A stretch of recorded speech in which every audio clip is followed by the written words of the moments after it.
You are now listening to Talk Your Jits podcast.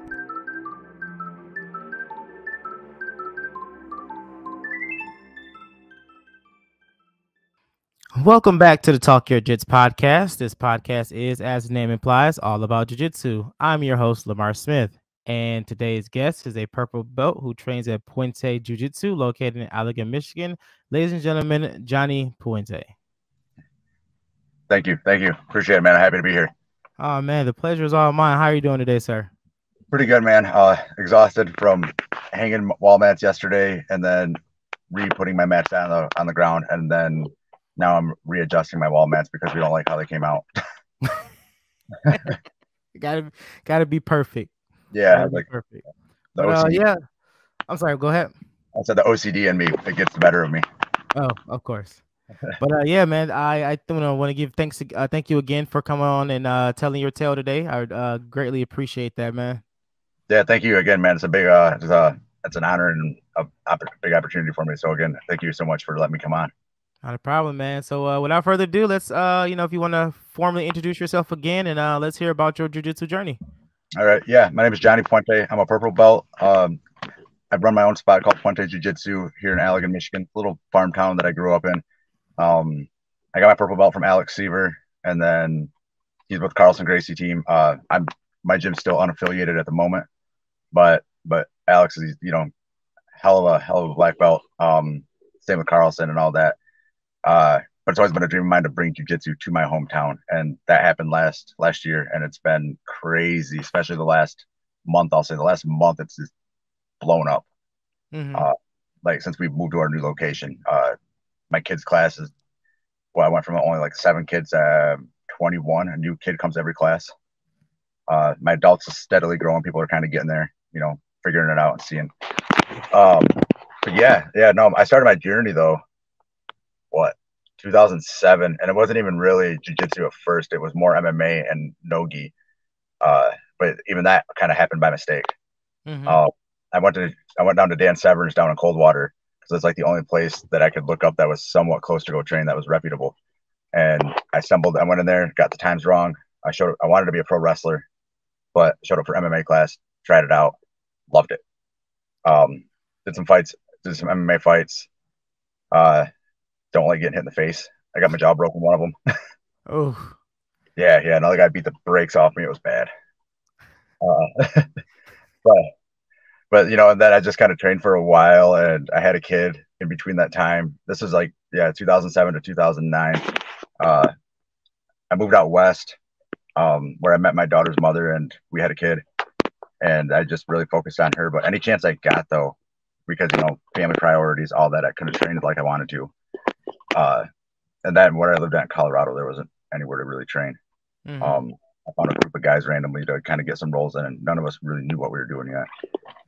So yeah, but my priorities were on my daughter. But any free chance that I got, I'd go train. And then it was 2011 is when I finally put the gi on and attended my first gi class and thought I knew how to grapple because I wrestled my whole life.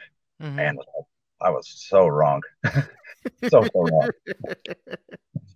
I was like, I can wrestle. I'm a strong guy. I can lift a lot. My first roll was with this tiny guy who was maybe 125 pounds. I'm about at this time I was 170 or so. I'm right on about 160. But I was like, I'll just be able to smash this guy. I think he was a blue belt, and he just destroyed me. He got on top of me. I was like, how can I not? I was like, why is this not working? Why can't I lift him off of me? What is he doing? I was like, somebody's got to be sitting on him. Somebody's messing with me. So someone's cheating. Yeah, never happened to me, man. I've never been in this position. And then my next round was with a female, smaller than him. Same outcome. Just dominated me. And I was like, I got to know how this goes. I was like, I got to figure this out. Why is this possible? How can these people? No. I was like, this ain't right. I was like, my whole life I was always told, bigger guys beat up the little guys, all of that. And jiu-jitsu has defied everything I feel that we've been taught in our lives on as far as, altercations go. And I started at GRBJJ under Professor Clint Crabtree.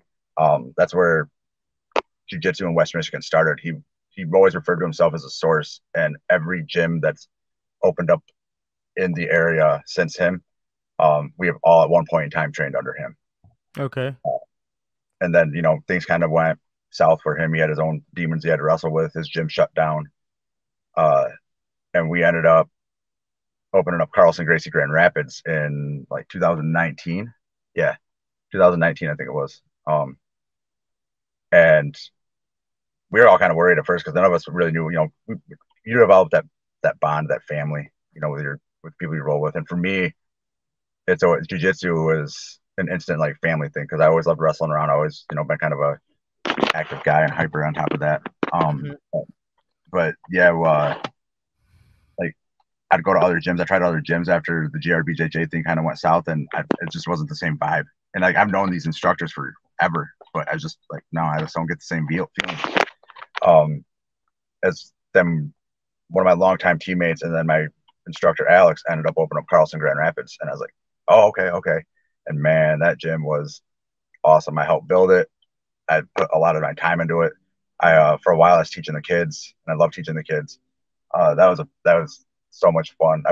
I love competing, but I love teaching more than anything. And then with those guys, man, things with my jiu-jitsu just kind of like went way higher. Like I just progressed so much. I made my pro grappling debut at Grappling Games. Got beat up for 7 minutes by an 18-year-old. I'm 36. I walked off the stage, and my coach goes, one of my coaches, Mike, he goes, "Well, you lasted a lot longer than we thought you would." I was like, "You guys told me you thought I'd win." They're like, "Oh, man, they're like making past like 2 minutes, dude. That guy's a beast." I was like, "Yeah, yeah." It was down in Chicago for Grappling Games. Man, it was cool though, because I didn't even care, that I lost. That it was basically one-sided. I didn't get submitted. I was happy with that. That's all I care about. Beat me by points all you want. Beat me by decision. I don't care. You can't submit me. I'm happy with that. Right. But being able to walk out on that stage, had the entrance music going, the lights flashing, smoke machine. I was like, this is neat. And again, like that was something I always wanted to do with jiu-jitsu. I always wanted to instruct. The other one was I wanted to get on like one of the big shows and be on that stage, and I did. And then another one was opening up, or being able to either open up or teach somewhere in my hometown, and that happened last year. So yeah. But leading up to that part, I was living in Grand Rapids. Grand Rapids is about a 40-minute drive from my hometown. And at the time, before I went into teaching full time, I had my own painting business, and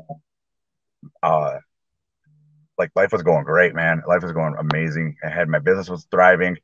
I was able to do jiu-jitsu, teach kids, train, all that.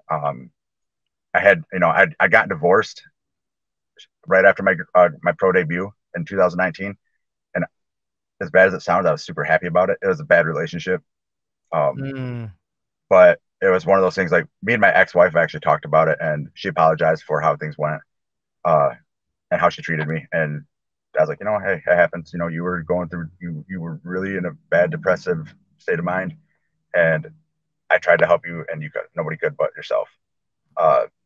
She had a family tragedy that just it rocked everybody to the core, and I tried to be, and I was there. I did my best, but some things you got to tackle on your own. Right. And it was cool that she apologized to me. So like that meant a lot to me. But yeah, so after that happened, I moved in with 2 guys that I trained with. So there's 3 blue belts living together, and we have a 12x12 mat down in the basement. Anytime we had arguments, let's go to the basement and take care of it. Man, that's the best way to do it, right? Right. Yeah, or basement tournaments. I was the reigning champion. But it was cool. So I had my roommates. We lived in this pretty decent house in a super nice neighborhood, nicest neighborhood I ever lived in. I've always kind of Allegan was a farm town, but when I moved to GR, I always lived in the hood there. So, and like I said, my paint business was going good. But man, it was literally in the matter of like a couple months. I'm a big animal person, and I had my dog living with me. My dog I had for 11 years, and she got really sick.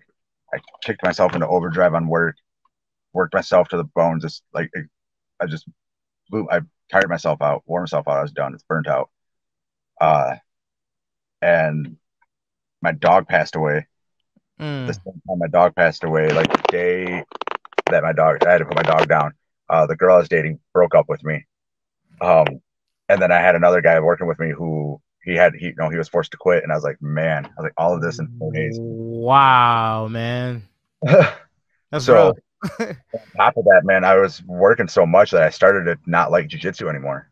Like I didn't like teaching anymore. I wasn't going to my own training, and I was like, this ain't good. I was like, this is the one thing that I love more than anything other than my daughter. I was like, this isn't good. I was like, I got to do something. I got to get out of here. I was like, I need a vacation, and because I've never taken a vacation before. So yeah, I finished out my last paint job. I packed up everything and I hit the road. And along the way, I hit every state that I went to. I stopped and I stopped at a gym that I could find. Starting in Indiana, I went down to Stockman Jiu-Jitsu. I went to a UFC gym in Nashville. I didn't hit any. Actually, no, I didn't hit anything in like Kentucky or Georgia. And then Florida is where I went down, and I stayed down there. And that's when I met Renato Tavares and Fabricio Acudo Maderos. Renato's I think 6th degree black belt. Fabricio's like a 4th or 5th. Two insanely talented men, and they're older guys too. And they're still competing heavily. And they welcomed me with open arms. And the day I met Renato, man, we did the morning class, and he sat there afterwards. I think we were there for like 2-3 hours after class, and just talked about life. I told them what was going on with me. They basically just gave me their advice on things, and that right there, that little powwow session just relit my love for it. And I was like, all right, this is why I got into this, to help people become better, because I felt amazing after that. Yeah. Came back up here and things were going all right. And then again, boom, things started going bad. My business really went down the drain. Made some bad business choices, all that. Got into another relationship with a very toxic person, and moved from Grand Rapids to about an hour south of there to a town called Kalamazoo, where I was there for 7 months before me and my ex, she broke up with me, booted me out. And then I moved back to Allegan, but I didn't have anywhere to stay. So I took what savings I had and I moved into the hotel here, and $135 a night, not cheap. No. And man, this place is so outdated and so bad. Oh wow, man. But I was happy to be, back in my hometown. I had my friends, some of my family, and I was like, okay, I can start to rebuild from here. I went back working for an old job for a buddy of mine, and I hated it. I don't do well in factory settings, and that's what it was. Like construction, even, was kind of rough. But literally, like, ever since I walked into Dan Severn's back in 2007, like I wanted to be involved in the gym. I wanted to teach full time. I wanted to do something like that. I was like, this is what God put me here for.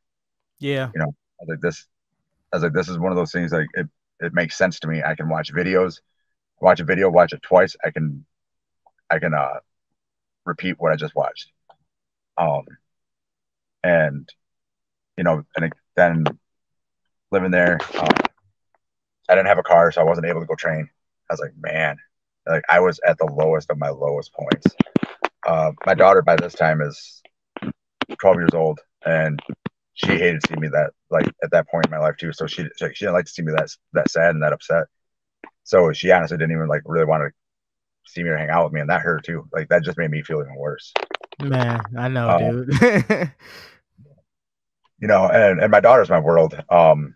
And so I was just, kind of just down and out. And one day I took my dog. I ended up getting another dog. His name's Buddy. I got him about 2 months after my other one passed away. And he's been good. That dog has been my right hand man. He's helped me through a lot. He helped me get over my dog. And keeps me on my toes. Right. But so I take him to a park. And this is like April of last year. I take him to the park, and there's another guy down there, and his dog's playing, my dog's playing together, and we just kind of start talking. And I went to, like, scratch my head, and my my winter hat, my beanie came up, and he noticed my ear, my cauliflower ear. Oh, sorry, that side. One of these sides. That side. There we go. Both ears actually, but yeah, he has my cauliflower ear, and he's like, "Did you wrestle?" I was like, "Yeah, I did." I was like, "Oh, it's like I didn't get that from wrestling, though, man." He goes, "What do you do?" I was like, "I train jujitsu. I'm a blue belt." Gave him the whole rundown on everything, the whole resume.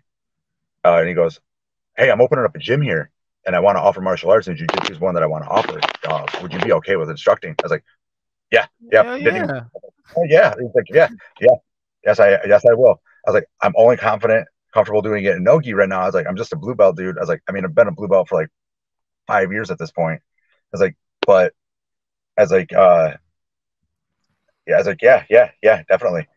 And I did it, and like my mind was set on it, and I had a lot of people telling me, including family members, like, don't bank on this. This probably isn't gonna hold well. It's a small town. People don't know what it is. They're not gonna like it probably. The town don't like change. And I was like, yeah, but I was like, but what if they do? What if they do? I was like, what if they I do? was like, everybody. It's a small town. Everybody knows who I am. They know my family. I was like, they've been hearing me talk about MMA and jiu-jitsu for the last 15 years. At that time, at that point, I was like, I was like, I guarantee if they don't like it, I was like, everybody will at least come and try it once just to see. And I was really getting into it. And my boss at the time, man, he was just downing me on it. And one day, after an argument between him and I was like, no, I'm done. I didn't show back up to work. The guy I ran into, small worlds, come to find out that his name is Bobby Wagers. Bobby Wagers and Ryan Muniz are angels in disguise. Those guys literally saved my life. And so he was telling me about the gym, and when he told me about it, I was like, man, my mom was telling me about this, and I asked him, I was like, where do you work at? He goes, oh, I work at the Allegan County Sheriff's Department. I was like, you work with my mom? And he goes, what's your mom's name? And I tell him my mom, and he goes, oh man, he goes, nothing but respect for your mom. He goes, everybody, inmates, COs, everybody there has nothing but mad respect for your mom. Your mom's a great woman. I was like, yeah, that's what I hear. It's like, thanks, man. So I've been told. Yeah, he was like, yeah, he goes, she is a scary, scary lady. I was like, yeah, that fiery red hair, man. I was like, an all 5'5" over. I was like, but 30 years working in the correctional facility. I was like, she's probably males. And she didn't have an easy upbringing either. So yeah. And I remember my mom telling me about it too. And I was like, she's like, do you think a gym like that would do well here? I was like, yeah, I think it would do really well here. I was like, we only have one gym here. At the time we have one gym here. The equipment was outdated. It was just not a good place. But it was the only spot that we had that was close. Otherwise, you have to drive, 20 minutes, 30 minutes anywhere else. So we, I was telling him, he was like, he shows me the space, and it's this tiny little space in a former dance studio. Mirror on the wall. They got the little like ballet bar on the wall too. And I was like, man, let's. I was like, this will work. I was like, I don't know how well it's gonna go over. I was like, so we don't have to get anywhere too big, and just bite off more than we can chew. And he goes, all right. He goes, well, let's see if about finding some mats. And I was like, I'm sure I can figure something out with Fuji. And he goes, okay, yeah. He's like, get me the invoice and let's do it. And I was like, all right. I didn't really believe it though. I wasn't holding my breath on it. So I shot him the invoice for just like the basic rollout mats. He's like, all right, cool. Didn't expect to hear from him. That was on a Friday. That Wednesday, he calls me. He goes, hey, come up to the gym real quick. I got to talk to you about something. And I walked in, and there's the first section of mats rolled out. And dude, I took my shoes off. I bowed once. I walked onto the mat, and then I just put my forehead down to it, and I'm pretty sure I probably cried, and just laid there. Had to. And I was like, this is gonna happen. This is happening. I was like, oh my god, this is really happening. And then I was like, we got to get this going. Though. I was like, I quit my job. I need to get some money going. And he's like, okay, we came up with a price, and it's insanely cheap what we charge. Even now that we moved to a new location and we raised our prices, they're still cheap. But small farm town, we got to think about our demographic here. So, I put on Facebook everything. He does the same thing, puts on Facebook advertising. June. I think it was June 1st was the day that we did our first class, and it was either June 1st or June 6th, something like that. But I'm excited. Super excited. Can't sit still. I go to the gym. I'm there all day long. I'm trying to think of what I'm going to teach, how I'm going to teach, what I'm going to do. And I've never taught beginners. Like nobody had experience at all. Mm-hmm. So yeah, leading up to that first class, man, that last half hour, I was so nervous because nobody's going to show up. Nobody's going to show up. Maybe I was like, I don't know. I was like, we'll see. But this is like, my head was just like, ah. Right. 8 people showed up to my first class. Way more than I expected. Mm-hmm. And all 8 of them signed up. Nice. I didn't know really what to do with them. Really don't know what to do. None of them had experience. So I showed them basic break falls, things like that. Asked them if they even watched any type of grappling, and which most of them had. I was like, all right, well, I was like, I'll Shark Tank myself. I was like, all of you 1 minute with me, and we'll just kind of go from there. Okay. So we do it. Man, I was out of shape too because I hadn't been training. So I got done with all 8 people. I'm sitting there trying to talk to them, and I'm like,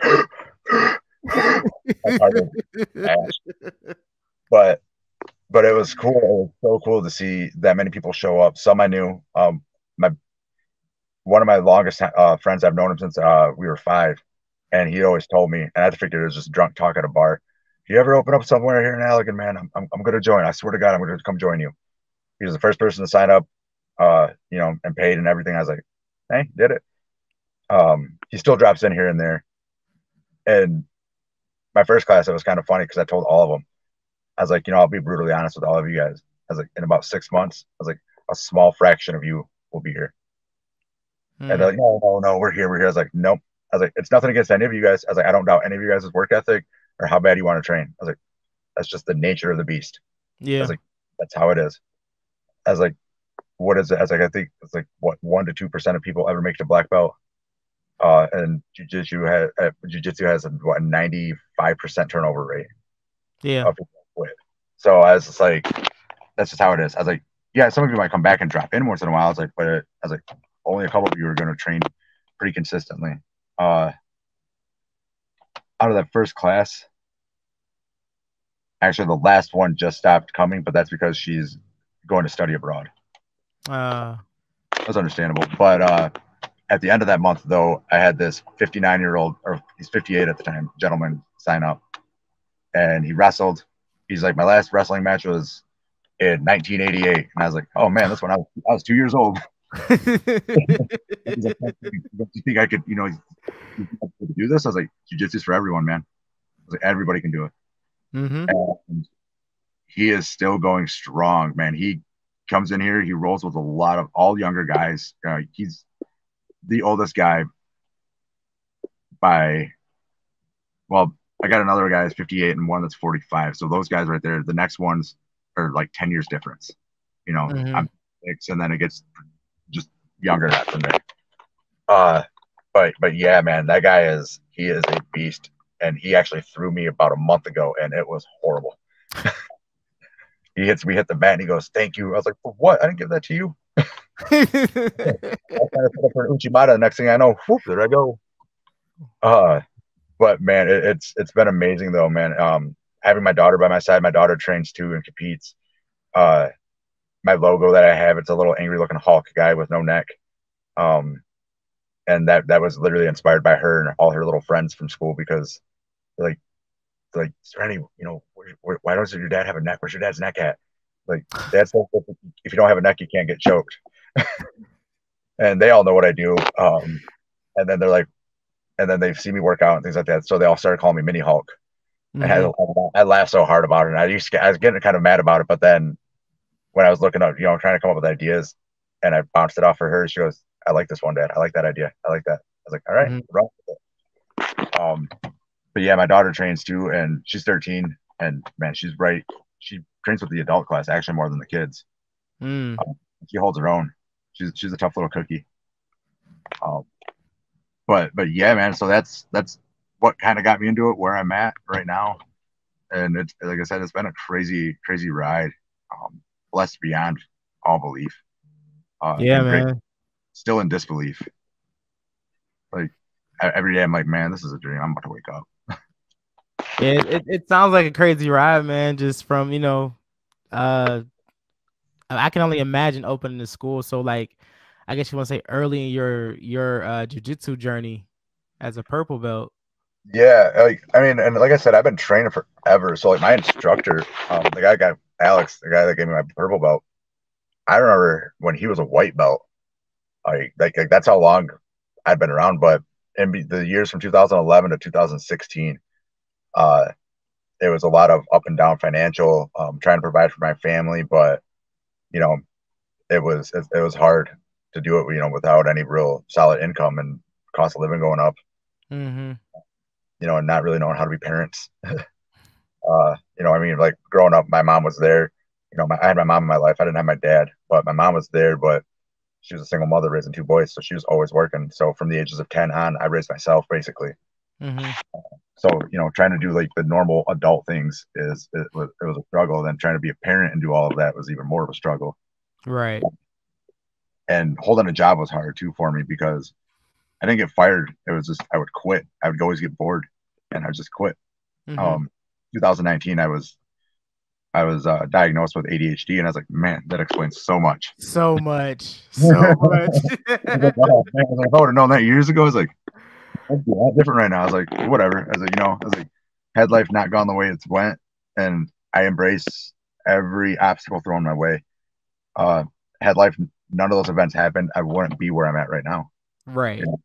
And I was like, maybe I might have, a little bit more of like, I guess you could say, a richer life. But I don't even care about that. Like jujitsu has been the most humbling and the greatest thing I've ever done. And now that I'm teaching and sharing this with everybody else and seeing the weight loss, seeing the confidence build, the students that have, coming from traumatic experiences, working through that. I just had one student sign up and she's like, I don't like people in my personal space unless I can control it. I was like, well, you ain't going to be in control of anything here for a while. I was like, but I was like, I'll do drills and stuff with you solely just, you and me, because the higher belt, the higher rank, it's always a good person to roll with, drill with. You learn a lot. They're in control. You're not going to get hurt. Because all I have are white belts right now. That's it. Mm-hmm. So with her, she don't like personal space. And I mean, this last week this is her second week. She started doing guard passes, and I showed her how to do a bow and arrow choke. And I was like, that's huge progress for you. Like she wouldn't even break fall, and she did a break fall Wednesday night, and I was like, look at that. I was like, looked like it scared the crap out of you. I was like, but she's like, yeah, I didn't like that as much. I was like, nobody does. Nobody does. No one likes break falls. Good future, though. But yeah, to see that stride, and then my kids program, I think has probably been. It makes me the happiest, really, because a lot of the kids I get are kids that are hyperactive that other sports won't. The coaches won't work with them. Yeah. Because they bounce off the walls, and they're being kids. Where so all these kids come to me and they love it. They love it so much. They love it so much that a couple of weeks ago they cried when I told them that there wasn't any Friday night jiu-jitsu for kids. It prompted me. Now I went from just 2 nights to 3 nights a week, which I know I'm going to have to end up adding more classes. But the kids love it. Like they love coming to it. They look forward to it. We work hard. I make them. They're all, again, same as my adults. They're all new. None of them have experience. Mm-hmm. So getting them to get the mobility drills down. We play the games together. Jiu-jitsu type games, and yeah, they have so much fun doing it. The messages I get from the parents talking about the difference they see in their kids, the confidence building up, they're just happier. They're coming out of their shells more. I was like, that right there, it's worth every bit of everything that I've ever went through that I had to deal with to get to this point. Oh yeah, definitely, man. Because my daughter trains, and she's 7, so I'm in the same boat with you, man. Just watching her grow and watching her, do something I wish I could have done as a kid. Yep. And because I have yet to see a kid that does jujitsu that don't love it. Yeah. Like, I have yet to see that. Like, karate and everything else, they like, oh, they'll do it, but they, they don't want to do it. But jujitsu is like, if they try it, they just fall in love with it like so strongly. Yeah. One of my kids, he for Valentine's Day, his Valentine's Day box was a gi with his belt and the stripes put on it and all that. And I was like, that's all amazing. I was like, I love it. His mom sent me a message. She goes, I caught my son trying to sneak his gi to jujitsu and wearing his part underneath his shirt. I was like, why'd you stop him? Right, why'd you stop him? Right. She's another one. My son wants to bring you in for show and tell. I'm like, what? I was like, okay. Like, that's cool though. Like that's neat. It's one of those things. Like as a kid, I always kind of dreamed of being, somebody to look up to. I guess a role model. And on top of that, being a ninja. Of course, every kid wanted to be a ninja, right? Yeah, exactly. I mean, I still do, but but it's cool though. It's like to see these kids falling so in love with this, and they go to school, they tell all their friends come and try it, they love it, and the parents are like, we didn't know nothing like this was around here. We Googled it, and we got to drive 40 minutes to the nearest jiu-jitsu place. Other than that, it's the traditional martial arts, and those are kind of hit or miss, and there's waiting list. And I was like, waiting list? I was like, what? I was like, what? Right. I was like, a waiting list. I was like, no. I was like, if I have 100 kids that want to come to my class, I was like, bring it. I was like, let's do it. I was like, might have to get bigger space, but I was like, let's do this. We're gonna make it work. Yeah, I was like, there ain't no waiting list here. I was like, there anything like that? No. And the new location that are the gyms at, the gym that I'm in, that I teach out of, is called Be Willing to Health and Performance. Mm-hmm. And it took me for a minute to really understand that concept until I started saying, you guys, like, you just guys got to be willing to try something. I was like, oh, there he goes, got me. Yeah. And the first time I said that, the owner Bobby goes, see. I was like, yep, I see, clever. Got it. But the new location, man, we're out in the open, so everybody sees us that's lifting weights, whatever. So instant exposure. Some people want to try it, some people are like, I don't know about that. The parents will see it, then I'll get messages, hey, do you do kids class? Yep. Then once they see the kids class, they bring their kids and they're like, oh man. It was cool. A couple weeks ago, I made them play sumo, and the entire gym stopped working out, and they were watching these two kids going at it. And it was good. It was a good match between those two. They're two little cousins. Mm-hmm. No wrestling experience, but man, this one little kid, he was just moving. Like, look at you. Now this might be a crazy request because you're at the school right now, right? Yeah, I'm actually on my truck. You want to show us the school? Yeah, I can do that real quick for you. Yeah, what? Of course. This is a first. I was just thinking about that. I was like, I wonder if he give us a tour, man. Yeah. I mean, I wasn't, because I've only seen the thing on Spotify and all that, so I was like, I don't know. I was like, the video. I was like, okay, I'm on a camera. All right. Yeah. So. Yeah, the new season we switched over to doing camera work. So. Nice. That would look a lot better then. So yeah, right here's the outside of it. You see the BW2 up there. And then coming right on up into here. Bust out my key. It's gonna get kind of loud, but I'll turn the volume down on the music real quick. I know you're good. So yeah, it's gonna be funny because these episodes will still go on Spotify, so people who just listening, they won't get to see it, so they're gonna have to come over to YouTube and watch the video for sure. So yeah, right here, that's the sign, and you come walking on in. Got it. Kind of set up. You see our little green grass right there for a sled. Okay. Then we come over here, and this is my office. So that is the office. Yeah. Hold up right quick.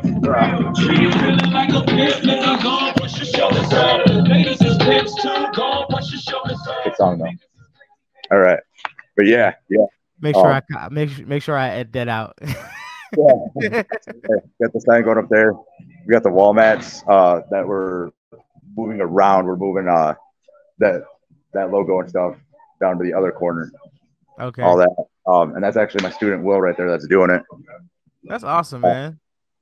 Yeah. That's the old dog I was talking about. And then here's actually a couple more of my students too, Lily and James. You guys are on a podcast right now. Hello. Yeah, and right here too. This is one of the owners, Ryan, as he's stuffing his face. Yeah. So yeah, man. Yeah, this is it. We got the sign up there. Your basic racks and all the other machines that we really need. fancy little water thing that I always forget what it is, other than it says osmosis something. Reverse osmosis water, yeah. Fancy water that tastes really good. Back here is like a little storage area. We're gonna get, or no, back here we got our little ice bath. Oh, and then wow. Okay. yeah, and then bathrooms on the other side. I forgot what we're putting in this other room here. And then eventually, on the open part of the mat as well, but that's not against the wall. We're gonna do a cage. Oh, like a half cage? Yep. Yeah. Yes. Yeah. So it's gonna be still a lot more to come. Again, this is something that Allegan's never seen before. It's making waves. It's making waves. 6 months, 7 months in right now for you guys, and it's just taking off, just going up. Oh, man, that's amazing, dude. That's so amazing. Thank you. Yeah. Like I said, Ryan and Bobby, those guys, had I not gone to the dog park that one day, they would have, never would have happened. And actually, Bobby told me to get his card that day before he left the dog park, and I almost didn't do it. Like, he was walking away, and I was letting him go, and I was like, something's just like pushing me, like, go get his card, go get that card. And so I did it, and then yeah, it just finally happened. Like I said, man, and things are just getting better. I recently did a seminar with the local police department, to show them the benefits of jiu-jitsu in their job. And I touched on one incident that happened in Grand Rapids, the Patrick La Jolla incident. And I was like, I watched the video. I was like, man, there's so much that could have been done differently had he had some training under his belt, had the officer had training under him. And the officer's like, well, what could he have done different? And then I show him, and you could see that, that moment, like, especially at white belt level, when your mind's just blown by something. You're just like, oh. That's literally what it was with all of them. They're just like, oh man, like, wow, that's okay. So yeah, and since that seminar, they just slowly they're coming in. And again, that was another goal I set for myself, and another goal that a lot of people told me not gonna happen. It won't happen. And I was like, watch me do it. Yeah. And that's awesome, man. Yeah, that's been a lot of my motivation. Was, I mean, like, growing up, man, I had a lot of people, tell me I couldn't do things. I was lazy, which I wasn't lazy, really. I was hyper. And if it's something that interested me, I wouldn't do it. And it's the same thing with when I was working with jobs. If I didn't like a job, I wasn't going to do it I wasn't going to give my all, which is going to make my work look crappy, which was going to make their product look worse. Like, I'm not going to waste my time or your time doing this. Right. And people are like, well, you got to do what you have to do, man. You just, you got to push through. I'm like, I'm not wired that way. Yeah. I can't afford to. I just can't. I tried. Trust me, I've tried. I can't do it. Yeah. And I remember, people like, oh, you're a bum. You're going to be a bum. You're going to be a loser. All this, I was like, whatever. Eventually, I started just taking all of that, and I use it as motivation. And just, somebody tells me that, hey, don't bank on this. It's not going to happen. I'm like, okay, I'm still going to try it and see what happens. Yeah, we still want to try it. Yeah, because I don't want to live a life of what if. I mean, some things don't work out, some things don't work out. But when it came to the whole jiu-jitsu part, the whole jiu-jitsu thing, I was like, all I need. I was like, I've been doing this for 16 years now, as of January this year. And I've been, well, not jiu-jitsu specifically, but MMA, nogi, grappling. I've been involved in the scene for 16 years, and I know a lot. I've trained a lot of people. I've trained a lot of gyms. I have a plethora of knowledge in my head that I even doubted myself a lot on, man, do I really know what I'm talking about? Myself, I guess you could say my confidence on anything was always just put down. I always second guess myself on a lot. And even now, even to this day, still, I'm just like, man, I was like, am I teaching this right? Are they even catching anything? Like, or I was like, am I just wasting everybody's time? Uh, one of my students, my adult student, did his first tournament in January, and he got gold in his weight class, and I was like, all right, I was like, hell yeah. Uh, and then I have friends that will come from other gyms that are, blue belt and above. They'll roll with my students and like, dude, no, they're really good already. I'm like, really? You think so? Thanks. And I was like, I see it. I was like, I think so. Sometimes he's like, but again, you're always your biggest critic. So, Oh yeah. and but it's helped me too. It's helped my jiu-jitsu grow. I became way more technical of a grappler. Uh, I've learned to just I've noticed other things too, going back and teaching them the basics that I forget about. And and I always tell them, as much as you guys think you're not helping me, I was like, you guys are helping me tremendously. Oh I yeah. was like, white belts help everybody. I was like, everybody helps everybody. I was like, no matter how many white belt jokes I crack on you guys, I was like, because of all the stupid stuff you're gonna do. I was like, we all do it though. I was like, we all did it. Yeah, we all did it. We all did it. I was like, and even now, I was like, at purple belt, now I'm trying to do things, like put my own twist on things, like, and I fail a lot. I was like, but I keep going. And I think that's the reason why I love jujitsu so much, and that's what helped me in my adult life keep going. Was that okay? I really want to learn this. I really want to push through this. I got to figure out how to do this. I can't panic. It's helped me with my critical thinking and just keep pushing, never giving up. Uh, it took me 5 years to get my blue belt because of inconsistency and all that. When my daughter's mother and I split up, I had nothing to do, so I just trained all the time. Mm-hmm. And then my daughter got into it as well, and I got my blue belt. And my blue belt, obviously, I've only got my white belt. You get your white belt, then I got my blue belt, my purple so far. But even I can almost probably say that even looking into the future, when I obviously get my black belt someday, will be nice. But I think getting my blue belt was probably be the most impactful belt that I've ever gotten. Yeah. And I say that because of I've quit everything that I've tried. Like I said, I quit my jobs. I ended up dropping out of school. I quit college. I got my GED, but went to college, quit college.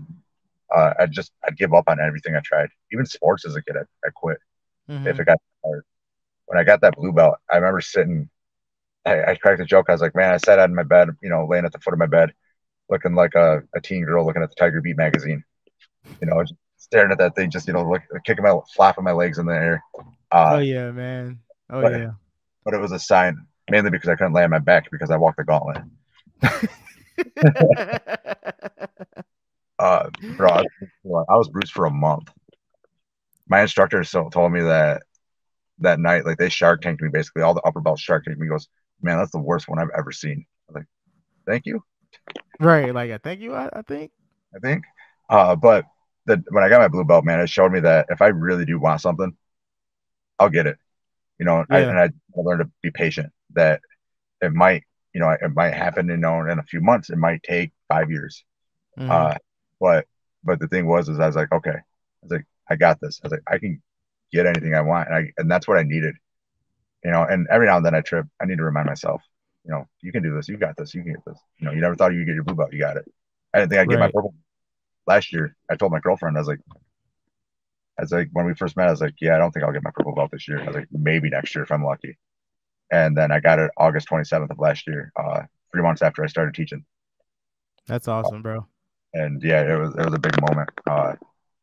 Again, the goals I set for myself that I started getting. Um, and I thoroughly believe, though, a lot of it, obviously there's a higher power or something out there. But man, from the day I walked into the gym, this is all I kept saying to myself. I want to run my own spot. I want my own spot. Mm-hmm. And you always hear people talking about, speak things into existence. I swear that's what happened. Like, Yeah, it's happening, bro. It's happening, man. And I just met you through, through this, and I'm already proud of you, man. Like you man, like I can hear the passion in your voice about about the school and about training, man. I'm over here just so excited because we're family now, so it's like you want to see your people grow and get better, man. So that's awesome, dude. Very, very awesome. yeah, man. And I open my doors to anybody that wants to learn. I don't care what age you are, whatever. Anybody and everybody. Like I said, jujitsu has saved my life numerous occasions. Whether it be mentally, physically, literally. I got jumped once, and had I not had jiu-jitsu, I probably wouldn't be here. But it's been the greatest thing. Literally, like my life is better with jiu-jitsu in it, and I tell it to everybody. Yeah. And everybody I recommend, I was like, man, you try it once. It might not be your cup of tea, but you're gonna want to go back. You're gonna get addicted. I was like, everybody's like, my students are starting to buy their own gis. I was like, yeah. I was like, how much is your budget spent on that? Oh man, I don't even want to talk about it now. Don't want to talk about it. Nah, can't disclose the information. Yeah, man, yeah, no, like I said, it's been so cool to see everybody, progress and coming in, and the little family that we've built. Because I mean, unfortunately, like going into this, like it caused rifts between like my own family, Mm-hmm. and and it sucked because again, like my dad's side of the family, I don't really know that well, and I don't see often, and then my mom's side of the family is really just like my mom and my brother and I, and then when I went full time for the gym, it really upset them because again, I wasn't doing the greatest financially. I was just trying to build myself up. But I was like, no, I believe in this. I believe this. I was like, Mm-hmm. oh, somebody to give me this chance. I was like, and you guys have no idea. My paint business taught me what I was capable of doing if I really put my mind to it. I was 4 months into running my painting business, and being a contractor, and I threw a bid on a multi-million-dollar mansion out on the lakeshore. Me and five of my, dim-witted friends that none of us were working because it was the pandemic. So I was like, hey, you guys want a job? I'll pay cash. Let's do this. Let's go paint this house. It's easy. Okay. None of them had paint experience, but we did it, and we had the odds stacked against us. But doing that with my paint business, I was like, if I had the opportunity to ever teach jiu-jitsu, I was like, I don't, I was like, because I know the money that goes into doing this. I was like, and I know that I can't do things by myself. You need a team no matter what you're doing. Yeah. You got to have a team to help you. I was like, but man, trying to find people that believed in it as much as I did in this town is really hard to do. And again, right place, right time. I ran into Bobby. He introduced me to Ryan, and it was the three of us had the same dream basically. I mean, they wanted to do the fitness thing.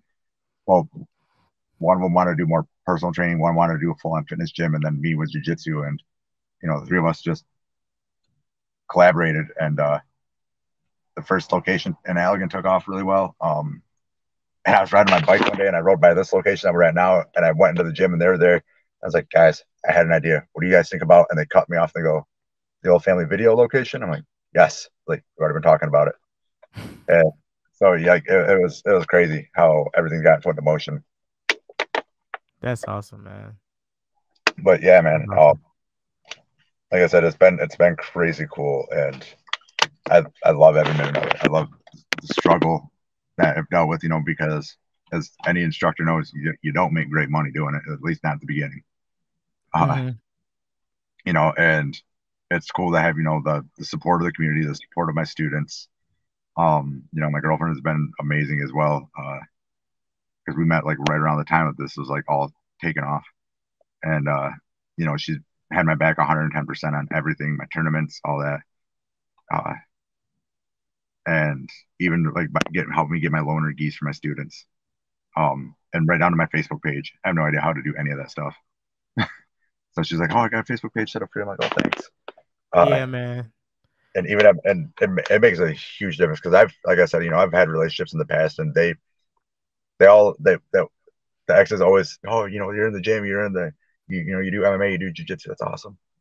And then they really, you get the date and they realize how much you train and how much you're there. I'm like, oh, I don't like this. She don't care. She loves it. She'll come. She takes pictures. She records my rolls with people. My last tournament I did in October, I did Grappling Industries Grand Rapids, and then the day before that, I did the MSOA 16-man pro bracket. First tournament in a year and a half. Hey, let's go out and compete with some of the best grapplers around. My instructor Alex was on that card. Mohammed Jabbar was on that card. He ended up winning it. And so I went out there and I got beat in 19 seconds by a heel hook by a 20-something-year-old brown belt. The kid lunged at me like a freaking brown shirted, blonde haired blur. He went me like a spider monkey. He jumped guard on me. By the time he hit the mat, he had my leg hooked and heel hooked me. It's And over. dude, my ankle cracked, my knee popped, and I was like, "Poof." I was good. That was fast. All right. I was like, whatever. I don't care. I wanted to get the experience. I had fun. Mm-hmm. And then the next day, I did grappling industries, which was terrible. It sucked because I 7 pound weight drop in 2 days, 3 days. And then I was tired. My leg hurt from the night before. But when I did that, my first match, man, I had to drop 2 pounds before an hour before my first match, and coach my daughter as well. Which was I was nervous because it was her first tournament back in 6 years, Mm-hmm. and she did not do good in the competition scene at first. She won. She got second place. I was so proud. I about cried actually. Again, that's my baby girl. I'm so proud. I love watching her compete. But my first match, man, I thought I was gonna die. I, oh, I couldn't move anything. In my mind, I had that mental battle going on. Like, I want to quit. I don't want to do this. I don't even know why I signed up for this. Why did I do this? Mm-hmm. And I'm telling my girlfriend, and she's trying to she's got ice packs on me to bring my body temperature down and all that. And I was like, I can't move my arms. I can't use my hands. I can't use my arms. She goes, like, looks like you're gonna have to use your freaking legs. And I was like, huh? What? She goes, yeah, you gotta get it back out there. And I was like, all right. I said, I got over that mental hill, and I was like, okay, I got this. I'm ready. I can do this. I sit up. I was like, all right, let's do this. And then I hear the people on the mic, Jonny Puente, and I was like, oh, right now? I ain't ready yet. 5 more minutes. Yeah, give me a couple more minutes, man. But I went out, and it was me, and there was only one other guy in my bracket, and we had to do best 2 out of 3, and I went 2-4 that day. But even I didn't get first. I didn't even care about that. I was just happy to the way that I rolled, man. I did well. I was really technically sound. It was the first time I've ever gone out to compete, and I didn't forget everything. I was in my zone. I was calm. My last match of the day, though, my last no-gi match pisses me off. But I was up 19-0, minute left. Could have just wrote it out, but I didn't want to. I got stingy. I wanted that submission. He caught me in an armbar, my kryptonite. Oh no. No, I was just like, okay. I was like, had I been smart, and just listened to Alex, I was like, I would have won it. I was like, but again, man, I was like, I rolled really well. So I saw my improvements there. Right. And again, and I tell my students all the time, I'm like, man, I was like, I'm still learning along with you guys. I was like, long after I have my black belt, I'll still be learning. Still be learning, man. This is a never ending journey, man. No, yeah, it's and new submissions, new guards are being invented all the time. Yeah. And so yeah. And that's, again, another reason why I love this so much is there's never an ending to it.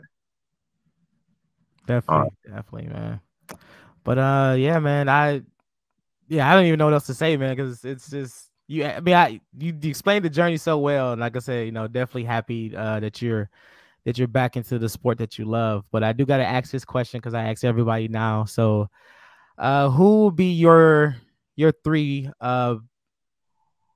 people you would like to roll with? Oh man, your top 3. Top 3 people I'd love to roll with. Leandro Lowe, R.I.P. him for sure. I wish I would have. Wish I could have. Carlson Gracie Jr. would definitely be one. Unfortunately, he's not big on rolling anymore. Mm-hmm. And Jeff Glover. I like Jeff Glover. Yeah. He was actually the first seminar I was going to try to bring out here, and then I realized I was like, man, this early on, that's financially stupid. Don't do it. That's my own personal thing. I was like, I just want to meet him, and I sent him. I sent him an Instagram message at 2 a.m. one day, and then just thinking, I was like, whatever, he's not going to respond. 20 minutes later, yeah, dude, I do seminars. Here's my phone number. Here's my my manager's number. I was like, whoa, oh, okay, all right. So we're doing this. I was like, all right then. But yeah, and that also showed me how small the jiu-jitsu world is and how connected everybody is. But that, and yeah, and another reason why I love it, man. Like I said, with my students, a lot of these people, like, we would have never all met, had this not happened. Right. Other students have needed help with things, and I was like, oh, well, hey, so and so does this or so and so does that. I was like, really? I was like, yeah, just ask them. And then, they'll, hey, can you help me out with this? Of course. And I was like, beauty of jujitsu. Yeah, jiu-jitsu is very, very tight niche, man, and everyone seems to be willing to help anybody, help that their fellow jiu-jitsu practitioner, Yeah. man, and that's one of the reasons why I love it so much. Because I mean, you see your training partners at their highest points in life, you see them at their lowest points in life. Yes. My goodness. That's a whole nother hour conversation right there, man. Like my main training partner, probably like the last 6 years, buddy Trevor. I mean, he's honestly, I can say he's like one of my best friends, and I've only known him for a short period of time, but time frame, man, he got into jiu-jitsu, and he knew my ex-wife, and I always cracked the joke that I want him in the divorce because he knew her first, and then through her and all that. And yeah, dude, he fell in love with jiu-jitsu, and he was, he's helped me out when I needed help. Needed a ride somewhere, anything, or I'm broke and I need food and need, buy me lunch or whatever. But yeah, like I said, meeting guys like that, and that's the bond you build up, and we would have never met. And even my friends that I grew up with all my whole life, I don't even talk to or hang out with like I do him. Because you see each other, your highs, your lows. I've trained with people in the military, and they're like, it's really similar to the same bond that you've built up with your fellow soldiers. And I was like, man, we're all out here on some type of battlefield together. So yeah. But yeah, man, that's kind of it, man. So one last time, I want you to shout your school out, the location and everything, man, where people can reach you, and if you got anything else coming up, man, definitely shout that out, man. The floor is yours. Yeah, like I said, Puente Jiu-Jitsu at Be Willing to Health and Performance. We're in Allegan, Michigan. I got jiu-jitsu every single day of the week.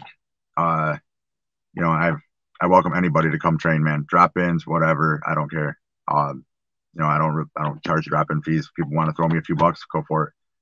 If not, no harm. We're all on the mats. We're all here to get better. And then, yeah, again, shout out to you. And then Thumper's Things as well. A recent sponsorship. We're working on my rash guard right now. I'm super stoked for that. To be 36 years old and for, again, something like that to happen. I know, right? But